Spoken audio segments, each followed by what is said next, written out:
கணேச சரணம் சரணம் கணேசா. உலகெங்கும் வாழும் எனதருமை நேயர்களே, என் நெஞ்சம் நிறைந்த அன்பர்களே, உங்கள் அத்துணை பேருக்கும் உங்கள் ஆத்மார்த்த ஜோதிடர் நங்கநல்லூர் டாக்டர் பஞ்சநாதனின் இனிய வணக்கங்கள், வாழ்த்துக்கள். இது நம்முடைய வார ராசி பலன்கள் நிகழ்ச்சி. அதில் செப்டம்பர் மாதம் 8ஆம் தேதியிலிருந்து 14ஆம் தேதி வரையிலான ஒரு வார காலத்துக்கான பலன்கள் பார்க்க போகிறோம். இந்த நிகழ்ச்சியை பார்க்குறவங்க எங்கள்கிட்ட எப்படி ஜோதிட ஆலோசனை பெறுவதுன்னு கேட்குறீங்க. இங்கேயும் எங்களுடைய செல்ஃபோன் நம்பர் கொடுத்துருப்பாங்க. அந்த நம்பரை காண்டாக்ட் பண்ணி ப்ரேயர் அப்பாயின்மெண்ட் வாங்கி எங்களை நீங்கள் நேரடியாக சந்திக்கலாம். சென்னையில் டி நகர்லேயும் நங்கநல்லூர்லேயும் நம்ம ஆஃபீஸ் ரன் ஆகிறது. ஆன்லைன் கன்சல்டேஷன் வேணும்னாலும் அதுவும் அவைலபிள் தான்.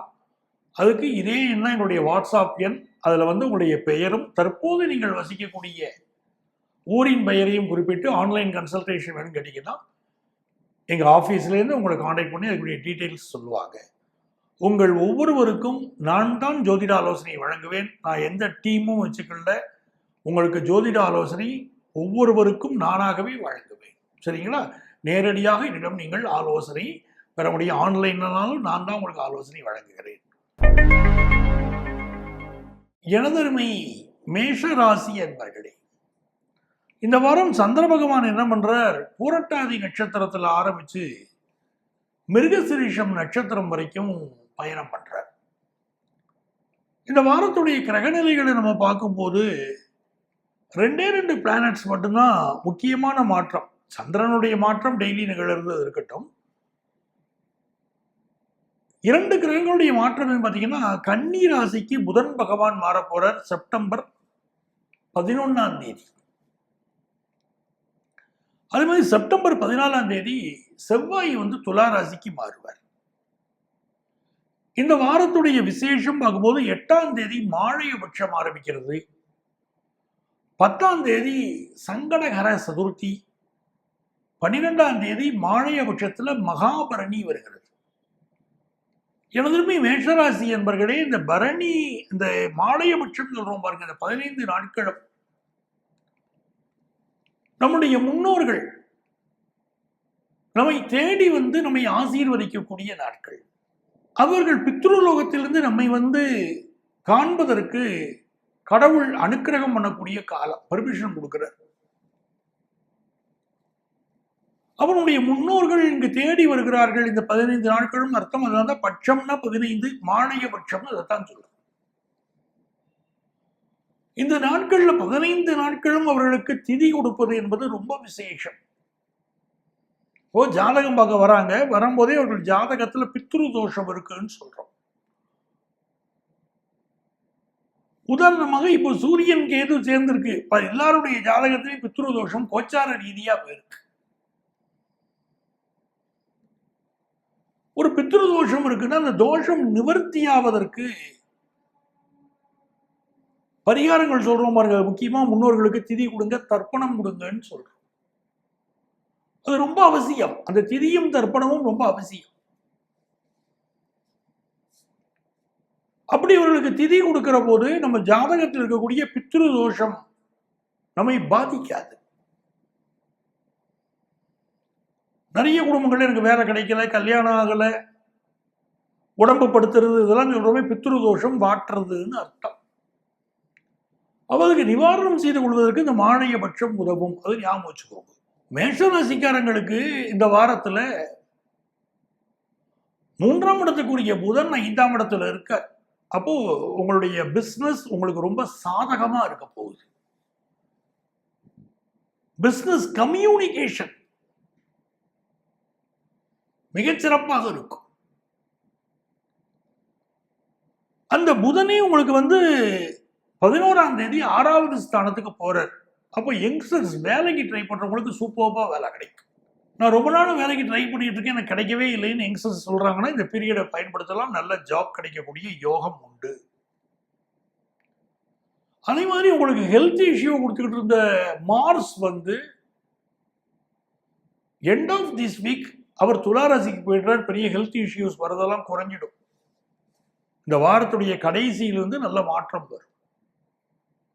கடன் தொல்லைகள்ல சிலர் மாட்டிக்கிட்டு இருப்பீங்க. மேஷராசிக்காரங்க பலருக்கு கடன் தொல்லைகள் பிறந்துகிட்டு இருக்கும். அதிலிருந்து பெரிய அளவுக்கு உங்களது மாட்டிக்கிட்டு இருக்கும். ஒரு நிவாரணம் கிடைக்காதான்னு கேட்டுக்கிட்டு இருந்தவங்களுக்கு எண்ட் ஆஃப் திஸ் வீக்ல இருந்து உங்களுக்கு நல்ல ரிலீவ் ஆகக்கூடிய கடன் பிரச்சனைகள் விலகுவதற்கு நல்ல வாய்ப்பு கிடைச்சிடும். அதே மாதிரி திருமண முயற்சி தடைப்பட்டு இருக்கு, ஹஸ்பண்ட் ஒய்ஃப் இடையில ப்ராப்ளம் இருக்கு அப்படிங்கிறவங்க எல்லாம் திருமண முயற்சி தடைப்பட்டா இந்த வாரம் எண்டுலேருந்து திருமண செய்தி கூடி வரும். ஹஸ்பண்ட் ஒய்ஃபுக்கு இடையில ப்ராப்ளம் இருக்குனால அதுவும் இப்போ சால்வ் ஆகும். ஒரு நிறைய நன்மைகள் உங்களுக்கு நடக்க போறது. கலைத்துறையை சேர்ந்தவர்களுக்கு நல்ல வளர்ச்சி காத்திருக்கு. எனது ரிஷபராசி அன்பர்களே, ரிஷபராசிக்காரர்களுக்கு சந்திரனுடைய அனுக்கிரகம் எப்படி இருக்கு அப்படின்னு நீங்க பாத்தீங்கன்னா, அவர் மிருகசீரிஷம் நட்சத்திரம். ரிஷபராசிக்காரர்களுக்கு சந்திரனுடைய அனுக்கிரகம் எப்படி இருக்குன்னு பார்த்தீங்கன்னா, அவர் புரட்டாதி நட்சத்திரத்தில் இதனுடைய பயணத்தை ஆரம்பிச்சு மிருகசீரிஷ நட்சத்திரத்தில் முடிவடைகிறார். அப்போ ஜாப் ரீதியா யாருக்கெல்லாம் ப்ராப்ளம் இருக்கோ அந்த ப்ராப்ளம் எல்லாம் ரிஷபராசிக்காரர்களுக்கு இந்த வாரம் சால்வ் ஆகும்.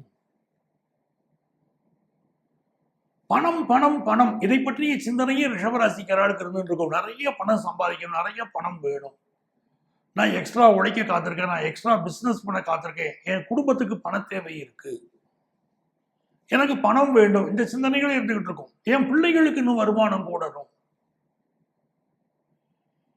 எங்க வீட்டுல குழந்தை பாக்கியம் உண்டாகணும், இப்படிங்கிற சிந்தனை எல்லாம் ரிஷபராசிக்காரங்களுக்கு இருந்துகிட்டு இருக்கும். காரணம் 2ஆம் இடத்தில் இருக்கக்கூடிய குரு காரணம். அவர் அட்டமாதிபதி, அவர் 2ஆம் இடத்துல உட்கார்ந்து இருக்காரு. தடைகள் இருக்கு இந்த விஷயத்துல எல்லாம் உங்களுக்குன்னு அர்த்தம். பணம் வருவதில் போதுமான பண வரவு இன்னும் நீங்க நினைக்கிற அளவுக்கு இல்லைன்னு தோணுது உங்களுக்கு.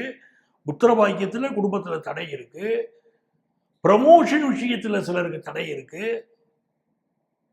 பிள்ளைகள் முன்னேற்றத்தில் தடை இருக்கு, அப்படி ஃபீல் பண்றீங்க. அப்போ நீங்க என்ன செய்யணும் அப்படின்னா, தோடகாஷ்டகம் படிக்கணும். ஸ்லோகம் இருக்கு பாருங்க, தோடகாஷ்டகம், அதை படிக்கணும். டெய்லி உட்கார்ந்து நெய் தீபம் ஏற்றி வச்சுட்டு தோடகாஷ்டகம் படிச்சேன்னா குரு பகவானுடைய அனுக்கிரகம் கிடைக்கும். சார், ஒருத்தர் பெரிய அறிவாளியா வரணும்னா குரு பகவானுடைய அருள் வேணும். நமக்கு வியாபாரத்தில் நல்ல லாபம் வேணுமா, குரு பகவானுடைய அருள் வேணும். குடும்பத்தில் சுபகாரியங்கள் நடக்கணுமா, குரு பகவான் அருள் வேணும். அதுக்கு தான் தோடகாஷ்டகம் சொல்லணும்னு சொல்றேன். எஜுகேஷன்ல ஒரு நல்ல வளர்ச்சி இந்த வாரம் இருக்கும். ஆனா ஹார்ட் சம்பந்தப்பட்ட ப்ராப்ளம் சிலருக்கு இருக்கு, சிலருக்கு நுரையீரல் சம்பந்தப்பட்ட ப்ராப்ளம் இருக்கும். அதுக்கெல்லாம் மெடிக்கல் அட்வைஸ் எடுத்துக்கிறது நல்லது. எனதருமை மிதுன ராசி அன்பர்களே, மிதுன ராசிக்காரர்களுக்கு இந்த சந்திர பகவான் பூரட்டாதியில் ஆரம்பிச்சு மிருகசீரிஷம் வரைக்கும் போகக்கூடிய நேரம் நல்ல நேரம். ராசியில குரு இருக்கார். அந்த குருவுடைய சாரத்துலதான் புரட்டாதி நட்சத்திரம். அப்ப இந்த வாரம் நல்ல பண வருமானம் வரும். குரு பகவான் எப்படிப்பட்டவர்னா 7ஆம் இடத்திற்கும் 10ஆம் இடத்திற்கும் அதிபதியான குரு பகவான் ராசியில இருக்கார். உங்க பாக்கிய ஸ்தானத்தில் அந்த சந்திரன் அமர்ந்து வாரத்தை துவக்கிறார். அப்ப நல்ல பண வருமானம் வரும். ஃபாரின் ஆப்பர்ச்சுனிட்டி கூடி வரும். ஆனா ஒரு மனசு நெருக்கடி மிதுன ராசிக்காரங்களுக்கு இருந்துகிட்டே தான் இருக்கும். ஏன் அப்படி? ஜென்ம குரு, இயற்கை சுபக்கிரகம் சொல்லக்கூடிய குரு பகவான் நல்ல கிரகம். ஆனால் அவர் ஜென்மத்தில் இருந்தால் சில நெருக்கடிகள் கொடுக்கிறார். நம்ம ராசியில உட்கார்ந்து இருக்கார். ராசியில ஒருத்தருக்கு குரு இருந்தாலும், ராசியில ஒருத்தருக்கு சனி இருந்தாலும், ராசியில ஒருத்தருக்கு ராகு இருந்தாலும் அது சில பிரச்சனைகளை கொடுக்கத்தானே செய்யும். சார், நாங்க அந்த குரு பகவான் ராசியில இருக்கிறது நல்லது இல்லையா? அதான் பொதுவா ராசியில குரு இருக்கிறது அப்படிங்கிறது அது நல்ல விஷயம்தான் அப்படின்னு சொன்னாலும் உங்களுக்கு பாதகாதிபதி, மிதுன ராசிக்காரர்களுக்கு ஒரு பாதகாதிபதி. ஒருத்தருக்கு லக்னத்துல குரு இருக்கார் அப்படின்னு சொன்னா புதன் இருக்கார் அப்படின்னு சொன்னா நல்ல விஷயமா நம்ம எடுத்துக்கிறோம். ஆனா ராசிக்கு உள்ளவர்கள் இருக்கிற போது கொஞ்சம் படுத்துறாங்க. உங்களுக்கு பாதகாதிபதி குரு, பண விஷயத்தில் எச்சரிக்கையா இருங்கோ. உங்கள் பிள்ளைகளுக்கு கொஞ்சம் ஆபீஸ் ஒர்க் எல்லாம் கொஞ்சம் பிரஷர் கொடுக்கும், படிப்பு கொஞ்சம் பிரஷரா இருக்கும், உங்களுக்கு சில ஹெல்த் இஷ்யூஸ் இருக்கும், இதெல்லாம் மறுக்க முடியாது. ஆனால் இதுவும் கடந்து போகும். பினான்சியலா ஒரு நெருக்கடி இருந்தாலும் சமாளிப்பீங்க. கலைத்துறை சார்ந்த விஷயங்களில் ஈடுபாடு பெருகும். இந்த காலகட்டத்தில் மனைவியுடைய ஆலோசனையை கேட்டு செயல்படுவது அப்படிங்கிறது நல்லது. உங்க பேச்சுல ஒரு கவர்ச்சி இருக்கும். உங்க பிசினஸ் முயற்சிகள் வெற்றி பெறும். உங்கள் பயணங்கள் சிறப்பாக அமையும். உங்க லாபாதிபதியா இருக்கக்கூடிய செவ்வாய் பகவான் எண்ட் ஆஃப் திஸ் வீக்ல பஞ்சமத்துக்கு போன பிறகு உங்கள் பிள்ளைகள் வாழ்க்கையில குறிப்பிடத்தக்க முன்னேற்றம் இருக்கும். உங்க செய்தொழில நல்ல லாபம் வரும். இது ஒரு நல்ல வாரம். மிதுனராசிக்காரர்களுக்கு வேலை வாய்ப்புல நெருக்கடி இருந்தாலும் ஒரு ஜாப்ங்கிறது எப்படியாவது அமைச்சு கொடுக்கும். வருமானம்ங்கிறதுக்கு வரதுல நெருக்கடி இருந்தாலும் ஓரளவு வருமானம்ங்கிறது இருந்துட்டு இருக்கும். பிசினஸ்ல ஒரு முன்னேறுவதற்கு வாய்ப்பு கிடைக்கும். ஃபாரின் போறதுக்கு வாய்ப்புகள் கிடைக்கும். இந்த காலகட்டத்தில் தெய்வ அனுக்கிரகம் முக்கியம். கடவுளை வழிபடுவது உங்களுக்கு மிகப்பெரிய நிம்மதியை தரும்.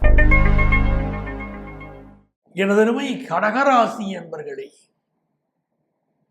கடகராசிக்காரர்களுக்கு இந்த சந்திர பகவான் இப்போ உங்க ராசிக்கு அட்டமத்தில் தன்னுடைய பயணத்தை துவங்குகிறார். உங்களுக்கு லாபஸ்தானத்தில் தன்னுடைய பயணத்தை நிறைவு பண்ணுவார். அப்போ உங்களை பொறுத்த வரைக்கும் இந்த 8ஆம் தேதி ஒரு நாள் அமைதியாக இருப்பது மிக அவசியம். கடகராசிக்காரங்க 8ஆம் தேதி புதிய முயற்சிகள் செய்யக்கூடாது, பயணங்கள் செய்யக்கூடாது. அம்மாவுடைய உடல் நலத்தில் அக்கறை எடுத்துக்கிடணும். ஏதோ மனக்குழப்பங்கள் வந்து போகும். 9ஆம் தேதியிலிருந்து ரொம்ப நல்லா இருக்கும். அடுத்த ஸ்டேட்ல வேலைக்கு முயற்சி பண்றீங்களா, வேலை கிடைக்கும். அடுத்த நாட்டில் வேலைக்கு முயற்சி பண்றீங்களா, வேலை கிடைக்கும். செவ்வாய் பகவான் இப்பொழுது உங்களுக்கு 3ஆம் இடத்தில் இருக்கார். அருமையா ஒரு இன்டர்வியூ அட்டெண்ட் பண்ணுவீங்க. நல்ல வேலை வாய்ப்பு உங்களுக்கு கிடைக்க போகுது. மனோ தைரியம் பெருகும். காதல் உணர்வுகள் பெருகும் கடகராசிக்காரங்களுக்கு. திரைப்படத்துறை, நாடகத்துறை, கலைத்துறையை சேர்ந்தவர்களுக்கு புதிய புதிய வாய்ப்புகள் வரும். இழந்த நட்பு, ஒரு ஃப்ரெண்ட்ஷிப் மீண்டும் கிடைக்கும். அந்த ஃப்ரெண்டு போயிட்டார் நம்மளை விட்டு நினைச்சிட்டு இருப்பீங்க, மீண்டும் அந்த ஃப்ரெண்ட்ஷிப் கிடைக்கும். மனைவியோடு நல் உறவு இருக்கும். ஆனா மனசுக்குள்ள ஒரு பதட்டம் இருந்துகிட்டே இருக்கும். சில பேருக்கு அதெல்லாம் பிபி தொந்தரவே இருக்கும். மனைவியிடம் சொல்ல முடியாத ஒரு ரகசியத்தை மனசுல வச்சுக்கிட்டு இருப்பீங்க. இல்ல ஒரு குடும்ப நெருக்கடி இருக்கும். ஒரு பிபி தொந்தரவே கூட அது கொடுக்கும். மீடியா துறையை சேர்ந்தவர்கள், வழக்குரைஞர்கள், ஆசிரியர் பெருமக்கள், கிளரிக்கல் வேலை செய்யக்கூடியவர்கள், மாணவர்கள், இவர்களுக்கெல்லாம் முன்னேற்றத்திற்கான அறிகுறிகள். நீங்க எவ்வளவு முயற்சி பண்றீங்களோ அந்த அளவுக்கு முன்னேற்றம் அமையும். எனதருமை சிம்மராசி என்பர்களே, சிம்மராசிக்காரர்களுக்கு மிகப்பெரிய வெற்றி இந்த புதன் பகவானுடைய அனுகூலம். ஒரு சிம்மராசிக்காரர்களுக்கு, சிம்ம லக்னத்துக்காரர்களுக்கு புதன் திசை வருது வச்சுக்கோங்களேன். என்னைக்குமே நிறைய பேர் ராசி பலன் சொல்லும்போது ஒரு குழப்பம் ஏற்படுத்திக்கிறாங்க. ராசி பலன் எப்படி அப்படின்னா, லக்னத்திற்கு பலன் சொல்வதா, ராசிக்கு பலன் சொல்வதான்னு ஒரு குழப்பம் பலர்கிட்ட இருக்கு. கோச்சார கிரகங்களுக்கு பலன் சொல்வதானால் ராசியின் அடிப்படையில் தான் சொல்லணும். தசாபுத்தி பலன்கள் சொல்வதற்குத்தான் லக்னத்தை எடுத்துக்கணும். இந்த வித்தியாசத்தை புரிஞ்சுட்டா போறோம். இப்ப நம்ம கோச்சார பலன்கள் பார்க்கிறோம். அதனால சிம்ம ராசிக்குன்னு பலன் சொல்றோம். சிம்ம ராசிக்காரர்களுக்கு இந்த புதன் பகவான் குடும்பஸ்தானாதிபதி. நம்ம குடும்பத்துக்கு ஒரு முக்கியத்துவம் கொடுப்போம். நம்ம பேச்சுல ஒரு தீட்சணியம் இப்ப இருக்கும். வேகம் இருக்கும், விவேகம் இருக்கும், நெருப்பு பறக்கும். நம்ம பேசுற பேச்சுல ஒரு ஆதென்டிகேட்டட் பேச்சா இருக்கும், அது அதிகாரப்பூர்வமான பேச்சா இருக்கும். புதிய நண்பர்கள் கிடைப்பார்கள், நண்பர்களை அரவணைத்துக் கொண்டு செல்வோம். அதெல்லாம் இப்ப இருக்கக்கூடிய அற்புதமான விஷயம் சிம்மராசிக்கு. மூத்த சகோதரன் பக்கபலமாக இருப்பார். மூத்தவர்கள் உங்களுக்கு அனுசரணையாக இருப்பார்கள். பிசினஸ் டீலிங்ஸ் வெற்றிகரமா முடியும். படிக்கிற மாணவர்களுக்கு கல்வியில் ஒரு நல்ல வளர்ச்சி வந்து சேரும். நல்ல நேரம். கால்கள் அடிவிடாம பார்த்துக்கணும். கால் சம்பந்தப்பட்ட பிரச்சனை சிலருக்கு இருக்கும்.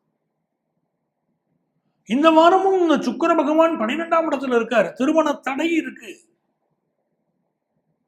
காதல் உறவுல கூட சிலருக்கு தடை இருக்கு. திருமண தடை நீங்கணுமா காமாட்சி வழிபாடு செய்யணும். காமாட்சிக்கு தீபம் ஏற்றி வழிபாடு செய்யணும். எனதருமை கன்னிராசி என்பர்களே, கன்னிராசிக்காரங்களுக்கு சூரிய பகவான் 12ஆம் இடத்துல இருக்க. 12ஆம் இடத்தின் அதிபதி. அங்க ஒரு வக்கர கிரகம் வேற இருக்கிறது. அது வக்கர கிரகம் சொல்றது இல்ல. ராகு கேது இயல்பிலேயே வக்கரம், அதனால வக்கர கிரகம் சொல்றது இல்ல. பட் ரிவர்ஸ்ல தான் அவ மூவ் பண்ணுவா. ஆன்மீக நாட்டத்தை இப்ப அதிகரிக்கணும். கன்னிராசிக்காரங்களுக்கு ஆன்மீக நாட்டம் இப்ப அதிகரிக்கணும். கேது 12ல உட்கார்ந்து இருக்க. கோபம் நிறைய வரும் கன்னிராசிக்காரர்களுக்கு. இப்போ அந்த கோபத்தினால் தீமைகள் வரும். கோபம் இருக்கக்கூடாது. சிலருக்கு ஆபரேஷன், சிலருக்கு ஹெல்த் இஷ்யூ, அதெல்லாம் இருக்கு. இன்னும் செவ்வாயுடைய தொடர்பு லக்னத்துக்கு இருக்கே. சகோதரனோட கருத்து மாறுபாடு வரணும்னு அந்த செவ்வாய் காட்டுறதே, பூமி பிரச்சனை வரணும்னு காட்டுறதே, ஹெல்த் இஷ்யூ வரணும்னு சொல்றதே, இதெல்லாம் இருக்கும். அப்ப என்ன செய்யலாம்? முருகனை பிரார்த்தனை பண்ணிக்கணும். அஷ்டமாதிபதியை தொடர்பு ஏற்பட்டுறது. முருகனை பிரார்த்தனை பண்ணிக்கணும். வேலுண்டு வினையில்லை, மயிலுண்டு பயமில்லை. அந்த முருகப்பெருமான வழிபடணும். டெய்லி கந்த சஷ்டி கவசம் சொல்லணும். முடிந்தால் பழமுதிர் சோலை கவசம் சொல்லணும். வருமானத்துக்கு குறைவு இருக்காது, வருமானம் வரும். நிறைய விஷயங்களை ரசிப்பீங்க. உங்கள் துறை சார்ந்த விஷயங்களில் ஈடுபாடு கூடும். கலைத்துறையினருக்கு முன்னேற்றம் கிடைக்கும். படிப்புல மாணவர்களுக்கு ஈடுபாடு குறைவா இருக்கு, கான்சன்ட்ரேஷன் குறைவா இருக்கு. அதை அதிகப்படுத்திக்கணும். குரு 4ஆம் இடத்தை பார்க்கிறார். இதயம் சம்பந்தப்பட்ட பிரச்சனை இருக்கக்கூடியவர்கள் மெடிக்கல் அட்வைஸ் எடுத்துக்கணும். இப்ப ரொம்ப முக்கியம். 6ல் ராகு உட்கார்ந்து இருக்கார். மூட்டு வலிக்கெல்லாம் மெடிக்கல் அட்வைஸ் எடுத்துக்கிறது அற்புதமான நேரம். பல கன்னிராசிக்காரர்களுக்கு மூட்டு வலி இருக்கும். கால்கள்ல சில பிரச்சனை இருக்கும். மெடிக்கல் அட்வைஸ் எடுத்துக்கிறதுக்கு அருமையான நேரம். கைனகாலஜிஸ்டுக்கு இப்ப நல்ல பேர் கிடைக்கும். நல்ல ராசியான டாக்டர்கள் பேர் கிடைக்கும். கம்ப்யூட்டர் துறையில பலருக்கு இப்ப வேலை வாய்ப்பு கிடைக்கும். மாணவர்கள் மட்டும் நான் சொன்னபடி கூட கொஞ்சம் படிப்புல கவனம் செலுத்துக்கோ, நல்லது. எனதருமை துலாம் ராசி அன்பர்களே, துலாம் ராசிக்காரர்களுக்கு குரு பகவானுடைய பார்வை அனுக்கிரகம். பொதுவாக துலாம் ராசிக்காரர்களுக்கு குரு ஆகாதவர். 3ஆம் இடத்திற்கும் 6ஆம் இடத்திற்கும் அதிபதி. ஆனால் யாராக இருக்கட்டுமே, பாக்கியஸ்தானத்தில் ஒரு கிரகம் மறந்து விட்டால் நன்மையையே செய்யும். அதான் குரு உங்களை பார்க்கிறார், நல்லதுங்கிறோம். இல்லாட்ட குரு பகவான் பார்ப்பது நன்மைன்னு எடுக்க முடியாது துலா ராசிக்காரர்களுக்கு. ஏன்னா உங்க ராசி அசுரகுருவுடைய ராசி, சுக்கிரனுடைய ராசி. குருங்கிறவர் தேவகுரு, ரெண்டு ஆகாத விஷயங்கள். இப்ப குரு பகவான் உங்களை பார்க்கிறார் அப்படின்னு சொல்லும்போது உங்க வாழ்க்கையில் இருக்கக்கூடிய பல பிரச்சனைகள் நீங்கும். உடல்நல பிரச்சனைகள் வெளிப்பட்டு தீர்வு கிடைக்கும். நிறைய துளாராசிக்காரர்களுக்கு ஹெல்த் இஷ்யூ இருக்கும், அதெல்லாம் இப்போ வெளிப்பட்டு நீங்கும். கணவருடைய உடல் நலத்தில் அக்கறை எடுக்கணும். 12ல் செவ்வாய் மறைஞ்சுன்னு இருக்கார். 7க்குரியவன் 12லே அமர்ந்திருக்கிறார். எண்ட் ஆஃப் திஸ் வீக் தான் அவர் ராசிக்கு வரப்போறார். அது வரைக்கும் கணவருடைய உடல் நலத்தில் அக்கறை எடுப்பது முக்கியம். அதே போல திருமணத்திற்கு வரம் தேடக்கூடியவர்களுக்கு எண்ட் ஆஃப் திஸ் வீக்ல செவ்வாய் வந்த பிறகு நன்மைகள் நடக்க ஆரம்பிக்கும். திருமணத்திற்கு நல்ல வரன் அமையும். தனஸ்தானாதிபதியா இருக்கக்கூடியவன் செவ்வாய், அவன் இப்போ லாபத்தில் விரயத்தில் உட்கார்ந்து இருக்கிறார். நிறைய செலவாகும். மருத்துவர்களுக்கு நல்ல பெயரும் புகழும் கிடைக்கும். இன்டீரியர் டிசைனிங் பண்றவங்களுக்கு நல்ல பேரும் புகழும். பியூட்டி பார்லர் நடத்துறவங்களுக்கு நல்ல பெயரும் புகழும். கலைஞர்களுக்கு ஏற்றம், அற்புதமான நேரம். பிசினஸ்ல நல்ல வளர்ச்சி வந்து சேரும். வேலை பார்க்குற இடத்துல மட்டும் ஒரு பிரஷர் இருந்துகிட்டே இருக்குங்க துளாராசிக்காரங்களுக்கு. இப்போ சனீஸ்வர பகவானை வழிபாடு செய்யணும். ஒர்க் பிரஷர் குறையணும்னா சனீஸ்வர பகவானை வழிபாடு செய்யணும். எனதருமை விருச்சிக ராசி அன்பர்களே, விருச்சிக ராசிக்காரங்களுக்கு செவ்வாய் தான் தெய்வம். அந்த செவ்வாய் பகவான் லாபத்தில் அமர்ந்திருப்பது மிக நன்மை. முருகப்பெருமான வழிபடணும். பொதுவாக விருச்சிக ராசியில பிறந்துட்டா வாழ்க்கையில திருச்செந்தூருக்கு போவதை ஒரு வாடிக்கையாகவே வச்சுக்கணும். திருச்செந்தூர் முருகன் வழிபாடு செய்துட்டே இருக்கணும். சிவஸ்தலங்களுக்கு இப்ப போகலாம், ஆனால் சிவன் பிரார்த்தனை வச்சுக்கலாமே தவிர சிவன் கோயில்களில் இப்பொழுது பரிகாரம் செய்யக்கூடாது. விருச்சிக ராசிக்காரங்க சிவன் கோயில் பூஜைகள்ல கலந்துக்கலாம். பூஜைக்கு தேவையான பொருட்கள் வாங்கி கொடுக்கலாம். உங்க குழந்தைகளுடைய உடல் நலத்தில் அக்கறை எடுத்துக்கிடுங்க விருச்சிக ராசிக்காரங்க. இப்போ பண விஷயங்கள்ல மட்டும் யாருக்கும் கொடுக்கல் வாங்கல் வச்சுக்கிட வேண்டாம். நல்ல உறவு கெட்டு போயிடும். அதுல நல்ல நண்பன்னா அவனுக்கு பணம் தேவைதான் படுது, ஆனா கொடுத்தா அது உதவியா கொடுத்துருங்க. திரும்ப வரணும்னு நினைச்சுக்கிட்டு கொடுக்காதீங்க. கொடுத்தா பணம் திரும்ப வராது, அதனால பிரச்சனை வரும். திருமண பேச்சுவார்த்தைகள் இப்ப விருச்சிக ராசிக்காரங்க குடும்பத்துல நடக்கும். கலைஞர்களுக்கு புதிய ஒப்பந்தங்கள் கையெழுத்தாகும். படிக்கிற ஸ்டூடெண்ட்ஸுக்கு அபரிமிதமான வளர்ச்சி. வியாபார பெருமக்களுக்கு புதிய வியாபாரம் ஒன்று தொடங்கக்கூடிய யோகம். எல்லாம் திருப்திகரமா இருக்கு. நல்ல வாரம். எனதருமை தனுசு ராசி அன்பர்களே, தனுசு ராசிக்காரங்களுக்கு மிக மிக முக்கியமானது இந்த சந்திரனுடைய பெயர்ச்சியில உங்க ராசிநாதன் குருவுடைய சாரத்துல சந்திர பகவான் ஃபர்ஸ்ட் டே அமர்கிறார். புரட்டாதி நட்சத்திரத்துல அந்த குரு எங்க இருக்காருன்னா 7ஆம் இடம் பாதகஸ்தானத்துல உட்கார்ந்து இருக்காரு. இயற்கை சுவர் தான் அந்த குரு பகவான். இருந்தாலும் இந்த நாள்ல நீங்க புதிய ஃப்ரெண்ட்ஷிப் ஏற்படும் போது கொஞ்சம் கவனமா இருங்க. நான் சொல்றது 8ஆம் தேதி அன்னைக்கு ஒரு புதிய நட்பு உருவாகிறது என்று சொன்னால் அந்த நட்புகளிடம் எச்சரிக்கையாக நீங்கள் இருங்கள். பண விவகாரங்களிலும் கொஞ்சம் கவனமா இருந்துக்கோங்க. ஆனா இந்த வாரம் உங்களுக்கு நல்ல பினான்சியல் இம்ப்ரூவ்மெண்ட் கொடுக்கும். வேலை வாய்ப்பு தேடுறாங்க பாருங்க. 10ஆம் இடத்துல செவ்வாய் உட்கார்ந்துருக்காரு. அதிகார வேலைகள் பலருக்கு கிடைக்கும். இந்த ஸ்டேட் கவர்மெண்ட் சென்ட்ரல் கவர்மெண்ட்ல வேலைக்கு ட்ரை பண்றவங்களுக்கு அதுக்குரிய ஒரு எக்ஸாம் எழுதிருக்கீங்க, அதுக்குரிய ஆப்பர்ச்சுனிட்டி இருக்குன்னா இப்ப கூடி வரும். அப்போ இது ஒரு நல்ல நேரம். அதுவும் பாக்கியஸ்தானத்துல சூரிய பகவான் புதன் கேது அமர்ந்திருப்பது ரொம்ப சிறப்பு.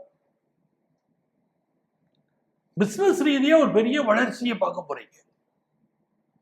இந்த வாரம் வரக்கூடிய சங்கடகர சதுர்த்தி இந்த 8ஆம் தேதியிலிருந்து 14ஆம் தேதி வரைக்கும் பார்க்கும்போது 10ஆம் தேதி சங்கடகர சதுர்த்தி. இந்த சங்கடகர சதுர்த்தியை மிக விமர்சையாக ரொம்ப ஆத்மார்த்தமாக தனுசு ராசிக்காரங்க கொண்டாடணும். ரொம்ப நாளா ஒரு வழக்கு நிலுவையில் இருக்கு, உங்களுக்கு எதிராக ஒரு பிரச்சனை இருக்குன்னா சங்கடகர சதுர்த்தியில வழிபட்டு பாருங்க. உங்களுக்கு சாதகமான சூழ்நிலைகள் உருவாகும். உங்கள் பக்கத்தில் இருக்கக்கூடிய ஒரு நியாயம் வெல்லணும் அப்படின்னு நினைச்சீங்கன்னா சங்கடகர சதுர்த்தியில நீங்க வழிபாடு செய்து பாருங்க. அதே மாதிரி ஒரு டாக்ஸ் சம்பந்தப்பட்ட ப்ராப்ளம் இருக்கு, ஒரு நிலம் சம்பந்தப்பட்ட ப்ராப்ளம் இருக்கு, உங்க ஆபீஸ்லயே உயரதிகாரியோட பிரச்சனை இருக்கு, இப்படி எது இருந்தாலும் இந்த சங்கடகர சதுர்த்தியில நீங்க பண்ண போற வழிபாடுங்கிறது அற்புதமான பலன். நிறைய தான தர்மம் பண்ணுங்க, அது ரொம்ப ரொம்ப நல்லது. 8ல சுக்கிரன் உட்கார்ந்து இருக்காரு. உங்களுக்கு நல்ல வசதி இருக்குன்னு சொன்னா ஒரு ஏழை பெண்ணுக்கு திருமணம் ஆவதற்குரிய செலவு நீங்க ஏற்றுக்கிடலாம். இல்ல அதுல ஒரு பங்கு என்னால் செலவழிக்க முடியும், இந்த குறிப்பிட்ட ஒரு தாலி என்னால் வாங்கி கொடுக்க முடியும், செய்யுங்க. நீங்க என்ன முடியுமோ அதை செய்யுங்கள். தர்மம் தலைகாக்கும். தனுசு ராசிக்காரங்க இப்ப நிறைய தான தர்மம் பண்ணுங்க. சில நேரங்கள்ல சில குடும்பங்கள்ல உங்க பிள்ளைகளுக்கு, பசங்களுக்கு ஃபாரின் ஆப்பர்ச்சுனிட்டி கிடைக்கும். உங்களுக்கு ஃபாரின் ஆப்பர்ச்சுனிட்டி கிடைக்கக்கூடிய யோகம் உண்டு. குழந்தை பாக்கியம் இல்லாத பலருக்கு இப்ப குழந்தை பாக்கியம் உருவாகும். இதெல்லாம் ரொம்ப அற்புதமான பலன்கள் உங்களுக்கு தரும். நம்ம ஜாதகத்துல திருமண விஷயம் எப்படி இருக்கும் அப்படிங்கறத பார்த்துக்கணும். தனுசு ராசிக்காரங்களுக்கு சுய ஜாதகத்துல திருமணம் எப்படி அமையும் பார்க்கணும். இப்ப 7ல குரு பாதகஸ்தானத்தில் உட்கார்ந்து இருக்காரு. திருமண பொருத்தம் பார்க்கும்போது கொஞ்சம் கவனமா பார்க்கணும். 7க்குரிய புதனும் கேதுவோடு சென்றிருக்கார். சிலருக்கு 2வது திருமணம் செய்யக்கூடிய அமைப்பு உருவாகலாம். பொதுவாகவே ஒரு ஜாதகத்தை பார்க்கும்போதே சுக்கிரன் எப்படி இருக்கு, நாக கிரகங்கள் எப்படி இருக்கு, ராகு கேது எப்படி இருக்கு, செவ்வாய் எப்படி இருக்கு, எல்லாமே பார்க்கணும். இப்ப சனி வேற வக்கரமாக இருக்கு. நமக்கு 4ஆம் இடத்துல சனி வக்கரமா இருக்கார். நம்ம உடல் நம்ம அக்கறை எடுத்துக்கணும். திருமண பொருத்தமும் நல்லா பார்க்கணும். ஃபாரின்ல போய் படிக்கணும்னு நினைக்கிற ஸ்டூடெண்ட்ஸுக்கு ஆப்பர்ச்சுனிட்டிஸ் நல்லா கூடி வரும். மகர ராசி என்பர்களே, மகர ராசிக்காரங்களுக்கு சந்திர பகவான் உங்களுடைய தனஸ்தானத்தில் பயணத்தை ஆரம்பிக்கிறார். நல்ல தன வருமானம் வரும், மன சந்தோஷம் இருக்கும், நல்ல ஜாப் கிடைக்கும். இப்போ புதுசா வேலைக்கு ட்ரை பண்ணிருக்கேன் சார், இன்டர்வியூ அட்டன் பண்ண போறேன்னா தைரியமா அட்டன் பண்ணுங்க, நல்ல ஜாப் கிடைக்கும். உங்களுக்கு கொடுக்காம யாரை கொடுக்கறது, நல்ல ஜாப் கிடைக்கும். 6ல குரு உட்கார்ந்து இருக்காரு. சாப்பாட்டுல கவனமா இருப்போம். ஃபேட்டிக் லிவர் ப்ராப்ளம் பலருக்கு இப்போ வர வாய்ப்பு இருக்கு. கொழுப்புச்சத்து கூடுவதற்கு வாய்ப்பு இருக்கு. ஆகவே உணவு விஷயத்துல எச்சரிக்கையா இருப்போம். திருமண பொருத்தம் பார்க்கிறோம் அப்படின்னு சொன்னா அதுல கொஞ்சம் கவனமா பொருத்தம் பார்ப்போம். காரணம், புதன் பகவான் இப்பொழுது அட்டமத்தில் உட்கார்ந்து இருக்கிறார். அதே போல சுக்கிர பகவான் 7ஆம் இடத்துல இருக்கார். நம்ம சொந்த ஜாதகத்துல 7ல சுக்கிரன் இருந்தால் அதுக்கு பேரு காரகோ பாபநாஸ்தி அப்படின்னு பேரு. திருமண உறவை அது சீர்குலைக்கும்னு அர்த்தம். அப்படி 7ல ஒருத்தருக்கு சுக்கிரன் இருக்குன்னா கவனமா பொருத்தம் பார்த்து பண்ணணும். அதான் திருமண பொருத்தத்துக்கு முக்கியத்துவம் கொடுங்கன்னு சொல்றோம். குடும்பத்து பெரியவர்களின் உடல் நலத்தில் இப்ப அக்கறை எடுத்துக்கிடணும். நல்ல வேலை வாய்ப்பு கிடைக்கும். இப்போ புதுசா சொத்துக்கள் வாங்கக்கூடிய யோகம் இப்போ உண்டு. இதெல்லாம் ரொம்ப நல்லா இருக்கு. வாகனங்களை மட்டும் அது சரியான கண்டிஷன்ல இருக்கான்னு பார்த்து நம்ம பயன்படுத்தணும். மனைவியுடைய உடல் நலத்துல அதிக அக்கறை எடுத்துக்கிடணும். எனதருமை கும்பராசி அன்பர்களே, கும்பராசிக்காரங்களுக்கு மிக நல்ல விஷயம் இந்த குருவுடைய பார்வை. குருவுடைய 9வது பார்வை நம்ம மேல அமையறதுங்கிறது ரொம்ப நல்ல விஷயம். அந்த குருவுடைய அனுக்கிரகம் கிடைக்கிறது. ஏற்கனவே அஷ்டமத்தில் செவ்வாய். இந்த கும்பராசிக்காரர்கள் முருகப்பெருமானை இப்பொழுது வழிபாடு செய்யணும், பிரார்த்தனை செய்யணும். காலபுருஷனுக்கு அஷ்டமாதிபதியான ஒரு கிரகம் நம்ம ராசிக்கு அஷ்டமத்தில் உட்கார்ந்து இருக்கு. அது நல்லா புரிஞ்சுக்கணும். நிறைய தடைகள் இருக்கும். கணவருக்கு உடல்நல பிரச்சனைகள் இருக்கும், சகோதரனுக்கு பிரச்சனைகள் இருக்கும். சில பேருக்கு உங்களுக்கே ரத்தம் சம்பந்தப்பட்ட பிரச்சனைகள் இருக்கலாம். இதுக்கெல்லாம் முருகனை பிரார்த்தனை செய்யணும்.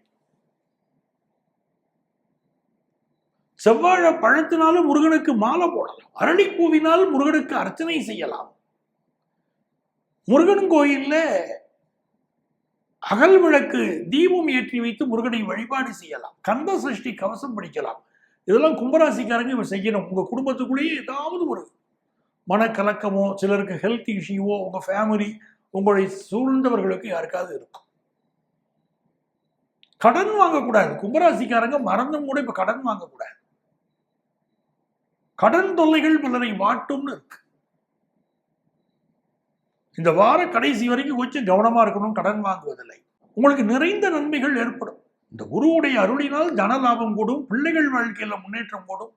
நாவடக்கம் வேண்டும். யாகாவாராயினும் நாகா கண்டார் வள்ளுவர். நாவடக்கம் இருக்கணும். கும்பராசிக்காரர்களுக்கு இருந்தால் அப்ப எந்த பிரச்சனையும் வராது. பிசினஸ் ரீதியா புதிய ஒப்பந்தங்கள் இப்ப ஏற்படும். படிப்புல நல்ல முன்னேற்றம் ஏற்படும். எனதருமை மீனராசி அன்பர்களே, மீனராசிக்காரர்களுக்கு இது நன்மைகள் அதிக அளவில் நடைபெறும் நல்லதொரு வாரமாக அமைகிறது. ராசிக்கு 12ஆம் இடத்துல சந்திர பகவான் புரட்டாதி நட்சத்திரத்தில் தன்னுடைய பயணத்தை அமைப்பார். அப்புறம் அவர் ராசியை கிராஸ் பண்ணுவார். முதல் நாள் நமக்கு நிறைய செலவுகள் இருக்கும். 8ஆம் தேதி செலவுகள் நிறைய வரும். சில பேர் இன்வெஸ்ட் பண்ணலாமான்னு கூட பார்ப்பீங்க. புதிய வீடு மனை வாங்கக்கூடிய சிந்தனை வரும். 9, 10, 11 தேதிகள் பரபரப்பா நீங்க செயல்படக்கூடிய தேதிகள். சிலருக்கு சில ஹெல்த் இஷ்யூ இருக்கலாம். அதற்கு பிறகு வருமானம் வரும். நல்ல வருமானம் உங்களுக்கு இருக்கும். புதிய சொத்து வாங்கக்கூடிய யோகம் உருவாகும். 10th +1 +2 படிக்கக்கூடிய ஸ்டூடெண்ட்ஸுக்கு படிப்புல முன்னேற்றம் இருக்கும். படிப்பை பற்றி ஒரு பயம் இருக்கும் உங்களுக்குள்ள. இந்த பாடத்தை நம்ம எழுதிட முடியுமா? பரீட்சைக்கு ஒரு எக்ஸாமினேஷன் இருக்குன்னா மனசு படபடப்புல பயத்தில் இருக்கும். ஆனா நல்ல எக்ஸாம் எழுதி நல்லபடியா ஸ்கோர் பண்ணுவீங்க. நல்ல எக்ஸாம் எழுதுவீங்க. அதுக்கெல்லாம் அமைப்பு நல்லா இருக்கு. ஆனா மனசுக்குள்ள ஒரு பதட்டம் இருக்கும். ஒரு பாடத்தை ப்ரிப்பேர் பண்றதுல பயம் இருக்கும். இதுக்கு என்ன பண்ணணும்னா ஹயக்ரீவர் வழிபாடு செய்யணும். ஹயக்ரீவர் வழிபாடு செய்தாலே நல்ல முறையில் நமக்கு படிப்பு அமையும். வியாபாரத்துக்கு அது டெவலப் பண்றதுக்கு தேவையான உதவிகள் கிடைக்கும். ஸோ இது ஒரு நல்ல நேரம். மீனராசிக்காரர்களுக்கு சகல வகைகளிலும் வெற்றி தருவதற்கு தெய்வங்களுடைய அருளாசி இப்ப கிடைக்கும். ஏழை எளியவர்களுக்கு நிறைய உதவி செய்யணும். அப்படி செய்யறது உங்களுக்கு நிறைந்த நன்மைகளை உருவாக்கும். அன்பர்களே, மீண்டும் அடுத்த வாரம் சந்திப்போமா?